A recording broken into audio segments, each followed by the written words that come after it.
اسكندرية عاصمة مصر لمدة 1000 سنة، بوابة مصر الشمالية وقبلة السائحين من كل أنحاء العالم. أهميتها الحضارية والتاريخية والاستراتيجية خلتها مطمع للغزاة، وكانت أسهل البوابات للسيطرة على مصر. في عهد المماليك ومع ازدياد أهمية اسكندرية والتهديد العثماني، وتحديداً في عصر السلطان المملوكي الأشرف أبو النصر قايتباي، الراجل ده قرر إنه يبني حصن عظيم، قلعة تكون هي مركز الدفاع الأول عن مصر ضد هجمات الشمال. وده ببساطة لأنها هتتبني على مكان عالي هتقدر تكشف منه الهجمات اللي جاية عن طريق البحر بمنتهى السهولة، وده هيساعد جدا جنودها علشان يكشفوا الهجمات الجاية عن طريق البحر عن بعد، وبالتالي هيديهم فرصة كويسة جدا علشان يستعدوا ويبدأوا مهمتهم الدفاعية على أكمل وجه. استمر بناء القلعة سنتين، من 882 ل 884 هجرية. اتبنت على مدخل الميناء الشرقي لاسكندرية على أنقاض واحدة من عجائب الدنيا السبع القديمة، وهي منارة فاروس، واللي وقعت بسبب زلزال مدمر حصل سنة 702 هجرية في عهد السلطان قلاوون. خلونا نقول إنهم اختاروا المكان ده تحديداً بسبب اعتقاد شائع قديم، وهو إن بناء هيكل جديد على موقع بناء سابق أو قديم هيضيف للصرح الجديد ده قوة غامضة، واللي طبعاً كانوا محتاجينها علشان يعتقدوا في زيادة قوة القلعة الدفاعية. استخدم في بناء قلعة قايتباي حجارة الفنار القديمة، ده بالإضافة طبعاً لأحجار من مباني قديمة مختلفة كعادة المماليك في الوقت ده.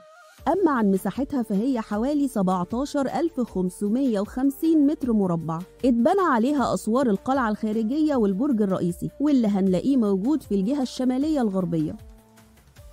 بتتكون القلعة من 3 أدوار وسور داخلي كان موجود فيه ثكنات الجيش وكمان مخازن للسلاح، ده طبعا بالإضافة للسور الخارجي اللي موجود فيه أبراج دفاعية ممتدة في الجهات الأربعة زي ما بنشوف. دلوقتي بنشوف مع بعض بوابة القلعة واللي اتبنت من حجارة الفنار.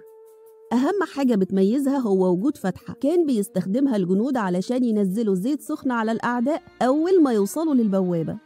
دلوقتي بقى هنتفرج مع بعض على الدور الأول، واللي بيشغل أكتر من نص مساحته، تاني أقدم مسجد في اسكندرية، وبنشوف مع بعض جمال بنائه من سقف وأرضية رخام، وهنلاقيه متقسم لأماكن كان بيدرس فيها المذاهب الأربعة.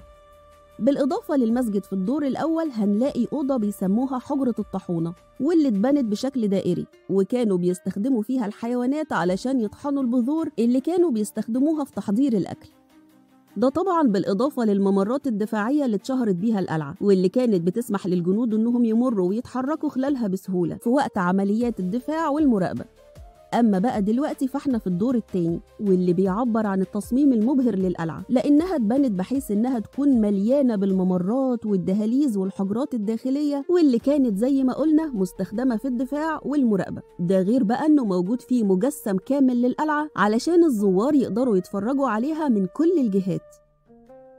أما الدور الثالث ففيه حوالي 28 غرفة لمراقبة سفن الأعداء، وكمان لتخزين الأسلحة وإقامة الجنود. من أهم الحجرات دي هي إيوان السلطان، واللي بتتميز بوجود شباكين لمراقبة تدريبات الجنود اللي كانت بتتم في ساحة القلعة، وكمان بتستخدم لمراقبة السفن اللي جاية من البحر.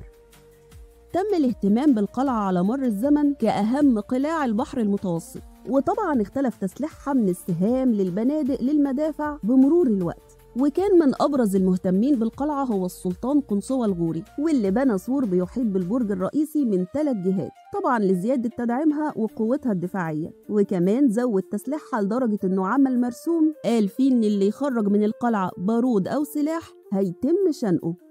أما خلال فترة محمد علي هنلاقي إنه اهتم بتجديد أسوار القلعة وكمان زودها بالمدافع، لكن طبعا كل ده ما منعش سقوطها وقت الاحتلال الفرنسي والبريطاني لمصر. بمرور الزمن وتطوره بنلاقي إن القلعة فقدت أهميتها العسكرية باعتبارها حصن مصر ومركز الدفاع الأول عنها، وتغير دورها وبقت أحد أشهر الأماكن الأثرية اللي بتجذب السائحين على مستوى العالم.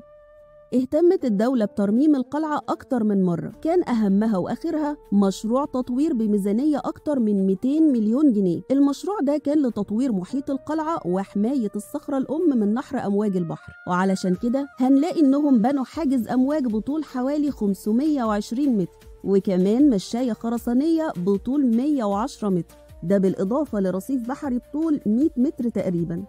التطوير هيشمل المنطقة ككل علشان تكون منطقة سياحية من الطراز الأول، ده إلى جانب إن هم هيرصفوا اللي باقي من الطرق وهينظموا حركة البيع في المكان كله. ومن ألطف الحاجات اللي هتكون موجودة هي الجولات السياحية بالمراكب، وده علشان يقدر الزوار يشوفوا بعض الآثار الغرقانة في محيط القلعة. لكن من أشهر وأبرز وأجمل مراحل التطوير هو إضافة عرض الصوت والضوء، واللي بيحكي تاريخ اسكندرية من قبل عصر الإسكندر الأكبر، وكمان بيحكي دور القلعة باعتبارها من أهم قلاع مصر التاريخية. ودلوقتي تعالوا مع بعض نتفرج على جزء من العرض ده.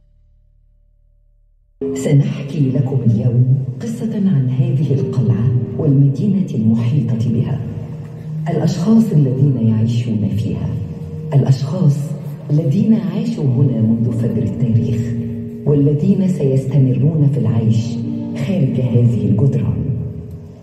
انتبهوا جيدا الآن، وسنخبركم حكاية لا يمكنكم نسيانها.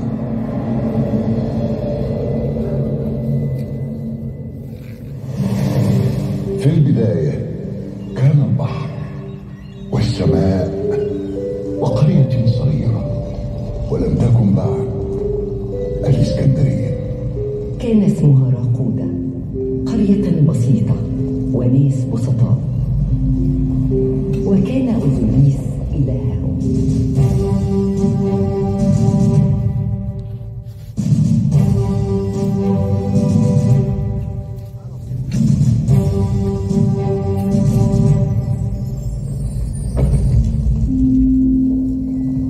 وتبدلت القرية البسيطة، تحولت، فقد وطأ أرضها الإسكندر.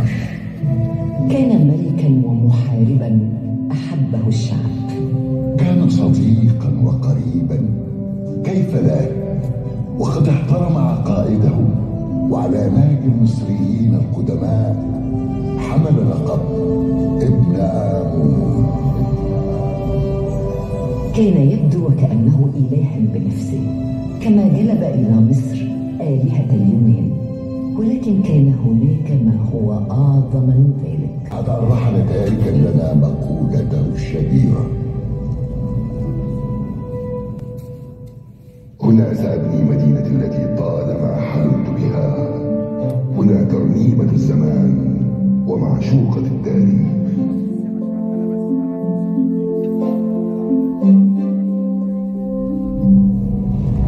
كانت أرضا خصبة، فنهر النيل عبر فروعه يمدها بالمياه العذبة.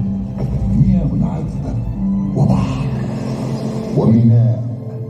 هنا كان المكان الذي سيبني فيه الإسكندر مدينته الخالدة.